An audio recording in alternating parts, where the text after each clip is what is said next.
आज नाश्त्याला काय बनवले? उडदाची वडे बघा. उडदाचं डाळ रात्री भिजवली आणि सकाळी मिक्सरला बारीक करून घेतली. चटणीसाठी आपण खोबरं, मिरची, लसूण आणि डाळवे घेतले. स्वच्छ धुवून घेतले बरं का डाळवे, कारण सुट्टे आणले होते आम्ही डीमार्टमधून, म्हणून धुवून घेतले स्वच्छ. आणि मिक्सरला छान बारीक करून घेतले. चटणी बारीक करायची, एकदम थोडी ओबडधोबड नाही ठेवायची. बारीक चांगली केली ना मग पेस्ट करायची, छान लागते. उडदाची वडे मग तळून घेते, त्याच्यामध्ये मीठ आणि खायचा सोडा घातला. चटणीला मोहरी हिंग फोडणी दिली. कढीपत्ता नव्हता घरामध्ये, संपलेला होता म्हणून फोडणी दिली. आणि बाकीचे तळताना वगैरे दाखवणार नाही, कारण मी घाईमध्ये होते आणि छोटं बाळ आहे ना घरामध्ये, ते मग मध्ये मध्ये येतं, त्याच्यामुळे मी नाही दाखवलं, ते व्हिडिओज काढला नाही.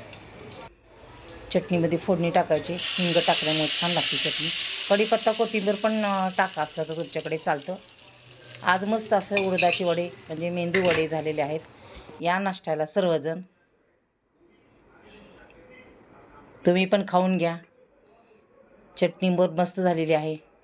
घरातच खोबरं होतं फोडलेला गुढीपाडव्याला, ते खोबरं आता त्याच्यासाठी उडदाचे वडे केले खोबऱ्यासाठी. कसे वाटले उडदाचे वडे? खूप सोपे आहेत करायला, सर्वांना तुम्हाला येतात. तरी पण बघा कसे वाटले. छोटे छोटे केले, जास्त मोठे केले नाहीत. नाश्ता थोडाच करतो, जास्त करत नाही पोट भरून. तुम्ही पण करा नाश्ता.